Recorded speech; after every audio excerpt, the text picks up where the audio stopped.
Organisations की हैं, अभी लिखना नहीं है। पहला वर्ल्ड ट्रेड ऑर्गेनाइजेशन, दूसरी हमने की थी UNESCO United Nation Educational Scientific and Cultural Organization, third हमने की थी वर्ल्ड हेल्थ ऑर्गेनाइजेशन, फोर्थ की हमने NATO that is North Atlantic Treaty Organization. आज हम करेंगे IMF that is International Monetary Fund. ठीक है, आप आगे आ जाओ।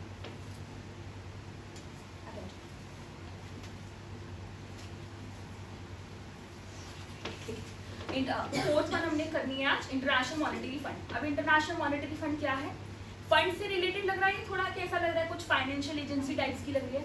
अच्छा, यूएन की ना दो फाइनेंशियल एजेंसी है, एक वर्ल्ड बैंक, सुना होगा शायद, सुना है या नहीं सुना कोई बात नहीं, एक है वर्ल्ड बैंक और दूसरे है इंटरनेशनल मॉनेटरी फंड। आगे मैं वर्ल्ड बैंक भी कराऊंगी, लेकिन मुझे लगता है इन दोनों में थोड़ा माइनर डिफरेंस है। ठीक है, अब क्या है उसको आज ही समझ लेना, जब मैं वर्ल्ड बैंक कराऊंगी तब मैं पूछूंगी कि इन दोनों में डिफरेंस क्या है। ठीक है, अभी लिखना किसी को भी नहीं है। ठीक है, अब इंटरनेशनल मॉनेटरी फंड और वर्ल्ड बैंक ये दोनों ही फाइनेंशियल एजेंसी है। अब दोनों में माइनर डिफरेंस समझना। जो इंटरनेशनल मॉनेटरी फंड है जो आज हम कवर करेंगे, इसका बेसिकली ये कहाँ लोन्स प्रोवाइड करती है, कौन से कंट्रीज को ये लोन्स प्रोवाइड करती है। जैसे किसी भी कंट्री में फाइनेंशियल क्राइसिस आ गए, जैसे भुखमरी आ गई, जैसे अभी हम लोग श्रीलंका बांग्लादेश वाले जो चले फाइनेंशियल क्राइसिस चल रहे हैं, या जैसे कोविड का टाइम था तो फाइनेंशियल क्राइसिस, या किसी कंट्री में बीओपी जैसी सिचुएशन आ जाती है। बीओपी क्या होता है? Balance of payment. ठीक है, बैलेंस ऑफ पेमेंट का बेसिकली ये मतलब होता है जिस कंट्री के एक्सपेंडिचर हाई होते हैं, एक्सपेंडिचर मतलब खर्चे, ठीक है, और उनकी इनकम होती है कम, लो। फॉर एग्जाम्पल मेरी सैलरी 5000 है पर मेरे खर्चे 15,000 है। अब मेरे खर्चे 15,000 है, सैलरी मेरी 5,000 है, तो मैं कैसे करूँगी?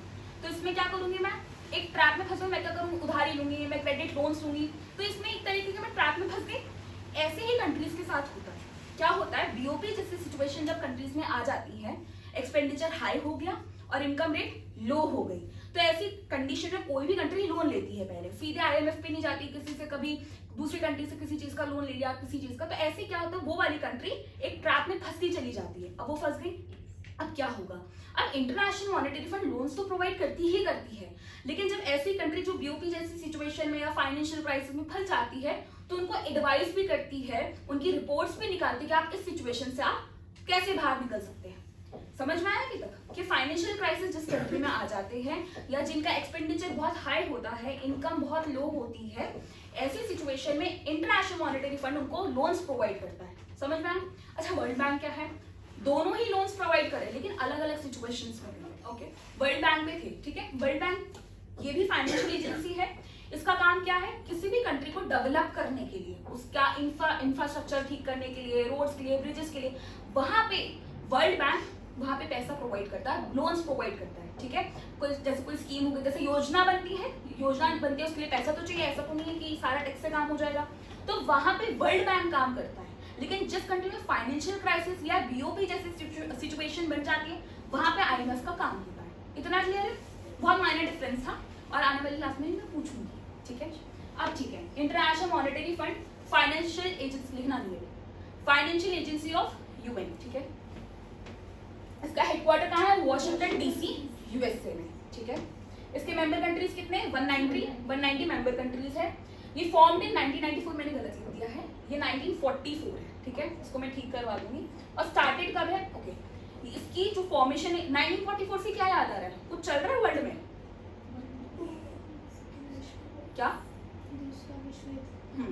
Second world war. जैसे कोई भी ईयर आता है, कोई भी सन आता है, तो ये पहले देखो, कनेक्ट करो अभी से कि उस टाइम इंडिया में क्या चल रहा है, और अगर इंडिया में कोई मेजर इवेंट नहीं चल रहा तो वर्ल्ड में कोई मेजर इवेंट चल रहा है, तो उसको कनेक्ट करना है सबसे पहले। ये नहीं कि सिर्फ रट लिया और खत्म, नहीं, उसको कनेक्ट करो, क्योंकि 1939 से 1945 तक सेकेंड वर्ल्ड वॉर चल रहा है, तो ये कनेक्टिविटी वहां जानी चाहिए आप लोगों की। ये अभी से करोगे तो आगे प्रॉब्लम नहीं होगी। ठीक है, तो चेन को कनेक्ट करना कर लेना। ठीक है, 1944 में इसकी स्टैब्लिशमेंट होती है। अब इसकी स्टैब्लिशमेंट नहीं होती, इसकी कॉन्फ्रेंस होती है, that is Bretton Woods conference. Bretton Woods कहाँ पे है? दैट इज इन यूएसए में ही है। जैसे तुम लोगों ने वर्ल्ड ट्रेड ऑर्गेनाइजेशन पढ़ा था, उसमें मराकेश एग्रीमेंट था, तो मराकेश मोरक्को की एक सिटी थी, तो उसका क्या पड़ा था? Marrakesh agreement. ऐसे ही यूएसए की एक सिटी है ब्रिटेन वुड्स, क्योंकि वहां पे कॉन्फ्रेंस करवाई गई, इसलिए उसका नाम क्या पड़ेगा? Bretton Woods conference. ठीक है, 1944 में जब सेकेंड वर्ल्ड वॉर चल रही तब ये वाली कॉन्फ्रेंस हुई। फिर 27 दिसंबर 1945 में इसने अपना फंक्शन स्टार्ट किया और 1947 1 मार्च 1947 में इसने फर्स्ट लोन प्रोवाइड किया था फ्रांस को। क्लियर हुआ? रिपीट करना बहुत तेजी से बताओ। नहीं, जितना आता उतना ही बोलो। 1945 में इसके वो बैठी थी बैठक नहीं, 1944 में स्टैब्लिशमेंट होती है, ब्रिटेन वुड्स कॉन्फ्रेंस हो रही है पहले, अभी इसकी स्टैब्लिशमेंट नहीं हुई, अभी कॉन्फ्रेंस हुई है। 1945 में ये अपने फंक्शन में आता है 27 दिसंबर 1945। और फर्स्ट लोन जब ये फाइनेंस से कनेक्टेड है ना, इससे पहला लोन किसको कंट्री को दिया, दैट इज फ्रांस। कब दिया?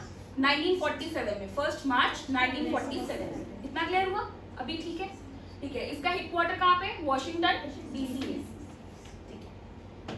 और इसमें IBRD international bank for reconstruction and development इतना इंपॉर्टेंट नहीं है, मेन IMF है, ये भी एक रिकंस्ट्रक्शन एंड डेवलपमेंट के लिए एक बैंक, लेकिन इतना इंपॉर्टेंट नहीं एग्जाम पॉइंट ऑफ व्यू से।